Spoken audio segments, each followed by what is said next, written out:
ഇപ്പോൾ വിദേശത്ത് പഠിക്കാൻ സ്വപ്നം കാണുന്ന മിക്ക കുട്ടികളുടെയും ഒരു ചോദ്യമാണ് വിസ കിട്ടുമോ, വിസ കിട്ടില്ലേ? ഇപ്പോൾ എത്രയൊക്കെ ഡോക്യുമെന്റേഷൻ നല്ല രീതിക്ക് സബ്മിറ്റ് ചെയ്താലും ചില കുട്ടികൾക്ക് വിസ കിട്ടും, ചിലർക്ക് കിട്ടില്ല.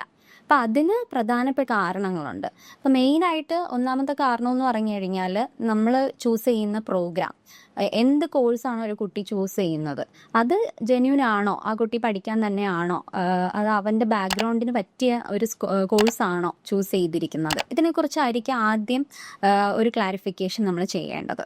ചില കുട്ടികൾ കൺവേർഷൻ പ്രോഗ്രാംസ് എടുക്കാം, ചില കുട്ടികൾ അത് ഒട്ടും ബന്ധമില്ലാത്ത പല പ്രോഗ്രാം ചൂസ് ചെയ്യുന്ന കുട്ടികളുണ്ടാവും. അപ്പം ഇതിലൊരു ക്ലാരിറ്റി വരുത്തണം. അത് മെയിൻ ആയിട്ടുള്ളൊരു റീസൺ ആണ് നമ്മൾ ചൂസ് ചെയ്യുന്ന കോഴ്സ്. സെക്കൻഡ് കേസ് പറയുകയാണെന്നുണ്ടെങ്കിൽ നമ്മൾ ക്രിയേറ്റ് ചെയ്യുന്ന ഒരു കുട്ടിയുടെ പ്രൊഫൈല് ജെന്യൂൻ ആയിരിക്കണം. ജെന്യൂൻ സ്റ്റുഡൻറ് പ്രൊഫൈൽ ക്രിയേറ്റ് ചെയ്യണം എന്നുള്ളതാണ് നമ്മൾ രണ്ടാമത് പറയുന്ന ഒരു പോയിന്റ്. പിന്നെ തേർഡ് കേസ് പറയുകയാണെന്നുണ്ടെങ്കിൽ ഫിനാൻഷ്യൽ സ്റ്റെബിലിറ്റി. ഒരു കുട്ടി ഒരു രാജ്യത്ത് എത്തിക്കഴിഞ്ഞാൽ അവൻ അവിടെ ചെന്നിട്ടുള്ള ലിവിങ് എക്സ്പെൻസും അതുപോലെ തന്നെ അവന് അക്കോമഡേഷൻ, ഇങ്ങനെ പല കാര്യങ്ങൾക്കും അവന് ചിലവ് വരാം. അപ്പം ഇതിനുള്ള സ്റ്റെബിലിറ്റി ആൾക്കുണ്ടോ, അവന് ബാക്ക്ഗ്രൗണ്ടിൽ നോക്കുമ്പോൾ ഫിനാൻഷ്യലി സ്റ്റേബിൾ ആണോ ആ കുട്ടി, ഇതിനെക്കുറിച്ചെല്ലാം നമ്മളൊരു ക്ലാരിറ്റി വരുത്തുക. ഇതൊരു റീസൺ ആണ്. അപ്പം നമ്മൾ ജെന്യൂൻ സ്റ്റുഡൻറ് പ്രൊഫൈൽ ക്രിയേറ്റ് ചെയ്യാന്ന് പറഞ്ഞു കഴിഞ്ഞാൽ അവൻ്റെ ഇൻറ്റൻറ്റ് ടു സ്റ്റഡി, അതായത് എന്തിനാണ് അവൻ ആ രാജ്യത്ത് പഠിക്കാൻ പോകുന്നത്, അല്ലെങ്കിൽ അവന് എന്താണ് അവൻ്റെ പ്ലാൻ, അവൻ്റെ ഫ്യൂച്ചർ പ്ലാൻ എന്താണ്, ഇതിനെക്കുറിച്ച് കൂടുതൽ ഡീറ്റെയിൽ ആയിട്ട് ആ കുട്ടീനെക്കുറിച്ച് ഒരു പ്രൊഫൈൽ ക്രിയേറ്റ് ചെയ്യണം. അവിടെ വരുന്നതാണ് സ്റ്റേറ്റ്മെൻറ്റ് ഓഫ് പർപ്പസ്.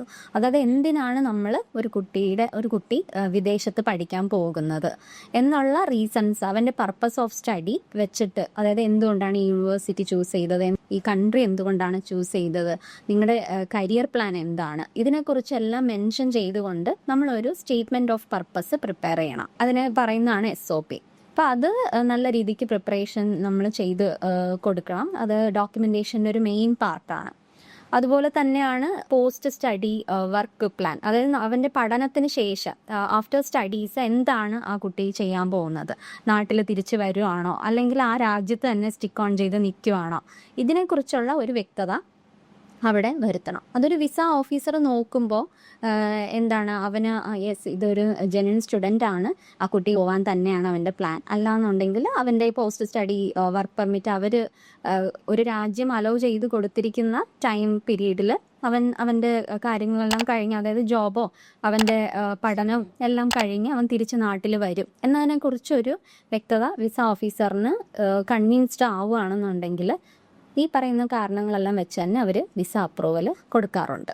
ഓക്കെ, അപ്പം ഈ ഒരു കഴിഞ്ഞാൽ ഉറപ്പായിട്ടും വിസ കിട്ടും എന്ന് നമുക്ക് ഉറപ്പുവരുത്താം. ഒരു കുട്ടിക്ക് അവൻ്റെ ടേണിംഗ് പോയിന്റ് ആയിട്ട് തന്നെ കിട്ടും. കോക്കനട്ട് ഓവർസീസിന്റെ എക്സ്പേർട്ട് ആയിട്ടുള്ള വിസ ടീം ഈ പറയുന്ന റീസൺസ് എല്ലാം ക്ലാരിഫൈ ചെയ്ത് ഒരു സ്ട്രോങ് ഡോക്യുമെന്റേഷൻ തന്നെ പ്രിപ്പയർ ചെയ്ത് കൊടുക്കുന്നുണ്ട് കുട്ടികൾക്ക്.